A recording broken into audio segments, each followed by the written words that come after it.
এজন্য প্রিয় বোন, আসিফ হুজুরের পক্ষ থেকে বিনয়ের সঙ্গে আবদার, স্বামীকে বাড়তি প্রশ্ন করতে যাবেন না।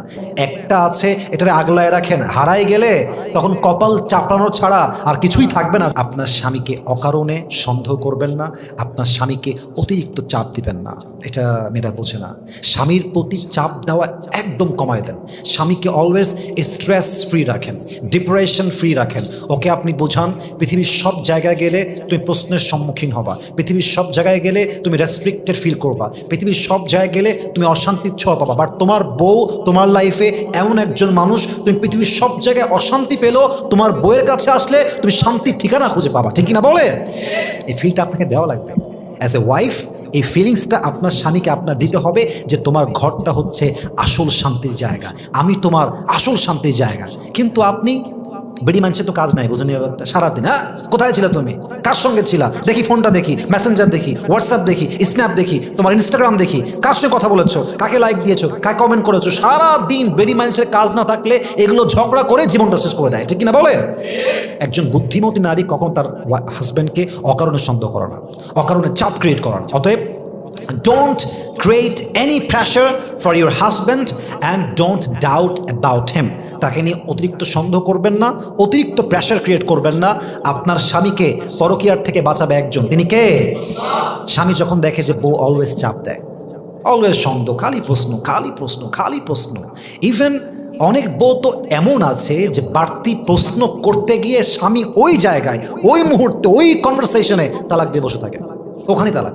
আমি নিজে দেখেছি এরকম কেস। কথা বলতে বলতেই তোরে 3 তালাক দিলাম, যা। কেন দেয়? পুরুষ তখন চাপটা সহ্য করতে পারে না, মাথা গরম হয়ে যায়। এজন্য প্রিয় বোন, আসিফ হুজুরের পক্ষ থেকে বিনয়ের সঙ্গে আবদার, স্বামীকে বাড়তি প্রশ্ন করতে যাবেন না। স্বামী দায়িত্বশীল আছে, মোটামুটি যত্ন নেয়, একটু চুপচাপ থাকেন, মানায় নিয়ে চলেন। একটা আছে, এটারে আগলায় রাখেন, হারাই গেলে তখন কপাল চাপড়ানো ছাড়া আর কিছুই থাকবে না যুবক ভাইরা। ঠিক কিনা বলে? অতএব মাথায় রাখতে হবে, স্বামীকে অতিরিক্ত সন্দেহ কিংবা চাপ সৃষ্টি করা যাবে না। 3 নাম্বার, এটাকে মাথায় রাখতে হবে, নিজের সংসারটাকে একটি জান্নাতি বাগান বানাবেন।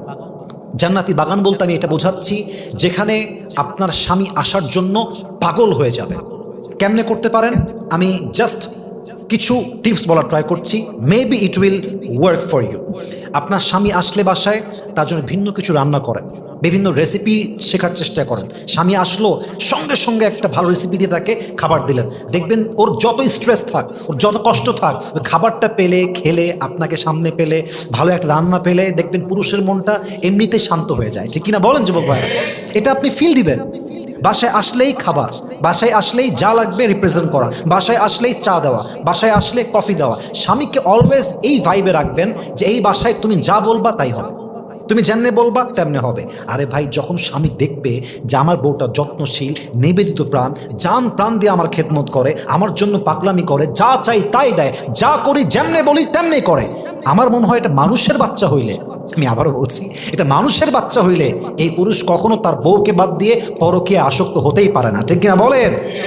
নিজের প্রতি যত্নশীল হন, সংসারকে জান্নাতের একটা টুকরা বানান, স্বামীকে চাপ কম দেন, অতিরিক্ত প্রেশার ক্রিয়েট করা বন্ধ করেন, স্বামীকে অকারণে সন্দেহ করা বন্ধ করেন, স্বামীর উপরে জুলুম করা বন্ধ করেন, স্বামীকে অমানুষ ভাবা বন্ধ করেন। প্রত্যেকটা সময়ে স্বামীর জন্য দিল থেকে দোয়া করেন, মন থেকে স্বামীর জন্য খেদমত করেন, আল্লাহর কাছে তাহাজ্জুদের জায়নামাজে দোয়া করেন। আপনি যদি এই কাজগুলো করতে পারেন, আশা করা যায় আপনার স্বামী যদি মানুষের বাচ্চা হয়, সে কখনো পরকীয়ায় আসক্ত হতে পারবে না ইনশাআল্লাহ। আল্লাহ প্রত্যেকটা নারীকে কথাগুলো বোঝার তৌফিক দান করুক, পড়েন সবাই আমিন। আল্লাহ প্রত্যেকটা পুরুষকে পরকীয়ার মতো পাপ থেকে মুক্তি দান করুক, পড়েন সবাই আমিন।